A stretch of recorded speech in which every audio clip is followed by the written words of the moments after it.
First King 8. So there the ark was brought to the temple.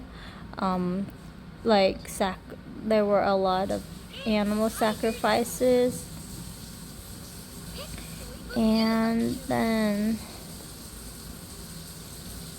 the priests brought the ark of the Lord's covenant into the inner sanctuary, and there were like the poles that so Solomon, unlike David, like carried the ark correctly.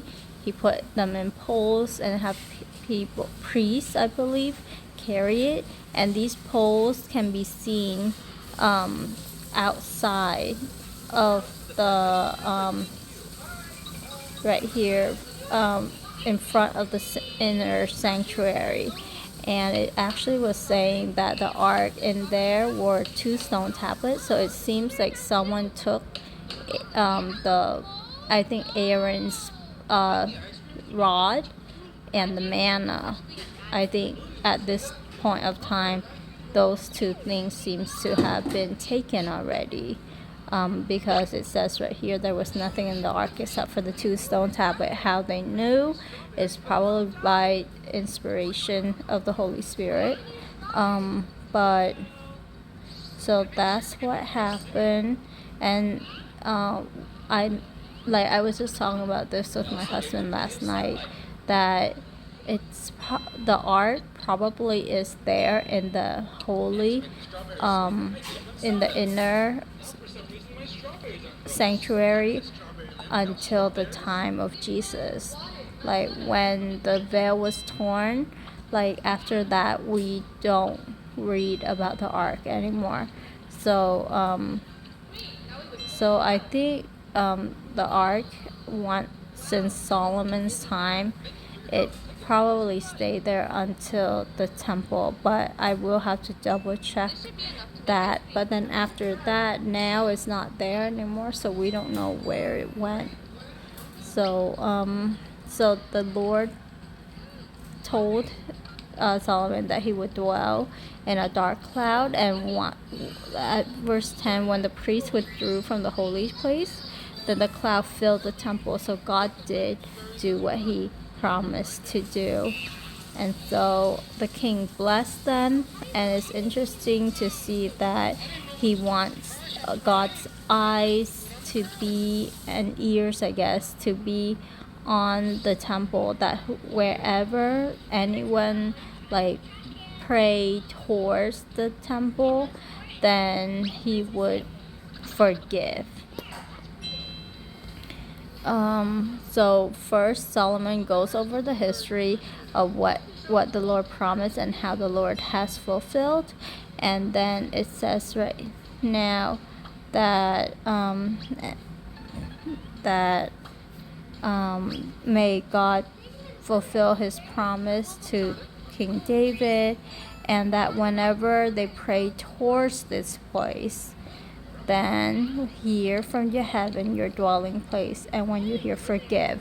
And then he goes through a bunch of scenarios where people will need forgiveness, but basically it is that if God allowed anything like bad to happen to those people, that when they pray and they turn away from their sin, that God would have mercy and hear them and relent and restore. Pretty much that those are the different scenarios, like if they are taken captive or if any diseases befall them, etc. So then they offer sacrifices, and it was a celebration for 14 days. And after that, the king sent the people away. They blessed the king and went home joyful and glad in their heart for all the good things the Lord has done for his servant David and his people Israel. And so I think the same prayer can be heard today, that may God listen, and God knows, like Solomon said, that God alone is the one who knows each thought of our heart, of the human heart, and He alone knows that.